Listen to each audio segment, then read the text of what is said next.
President Bola Tinubu was able to weather through the storm of 2024 caused by the tough economic reforms. The renewed hope agenda of the president was thoroughly scrutinized, but it is beginning to look like the administration is in course. TVC News State House correspondent Femi Akonde reports. 2024 was a year that tested the resilience of President Bola Tinubu's administration. A year the guts of the necessary economic reforms were shaken from the foundation. But in spite of the uncertainty, criticisms and backlash, President Bola Tinubu held strongly to his conviction and slowly steered the ship of state in the direction of the renewed hope agenda.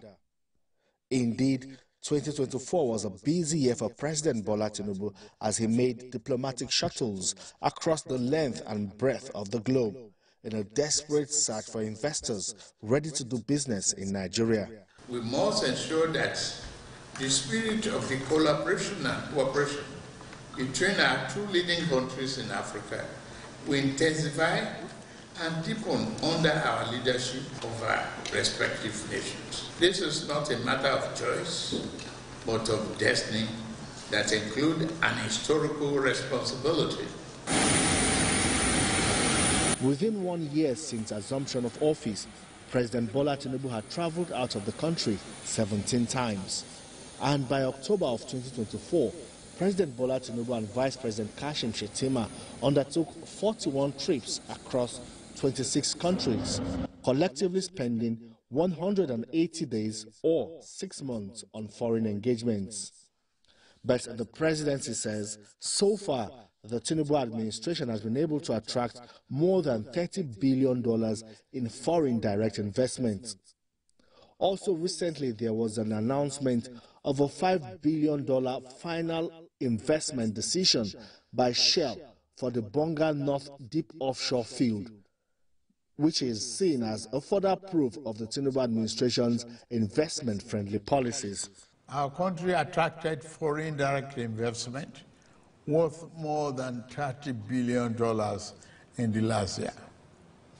Fellow compatriots, our administration is committed to free enterprises, free entry and free exit in investment. These foreign trips and visits have also been reciprocated by some global leaders. It also led to the signing of memoranda of understanding and cooperations that will significantly contribute to the development of Nigeria's GDP. In addition to statements of joint mutual interest and commitments to development, security, and undertaking to work together for the betterment of Nigeria, Africa, and to partake in global development. Specific agreements were signed, memorandum of understanding. The Belt and Road Initiative is China's modern-day Silk Road, connecting countries, connecting people, connecting economies. Despite these efforts, much more was desired as economic growth remained sluggish and President Tinubu's ministers faced criticisms for underperforming in their assigned roles. Pressure soon began mounting on President Bola Tinubu to reshuffle his cabinet and inject new impetus that will stimulate economic growth. Eventually, in October this year, President Bola Tinubu wielded the big stick and discharged ministers perceived to be underperforming. But he also restructured the Federal Executive Council and created new ministries, particularly the Ministry of Livestock Development.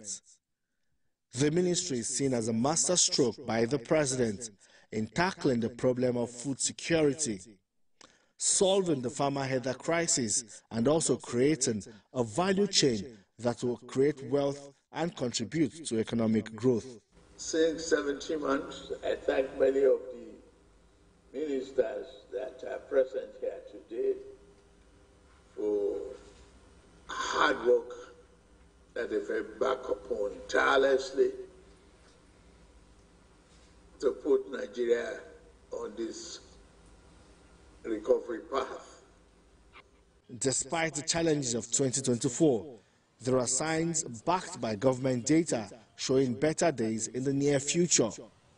Nigerians have waited for 18 months to see the reforms yield results, but the administration of President Bola Tinubu says the long wait is almost over as the economy is gradually getting back up and running.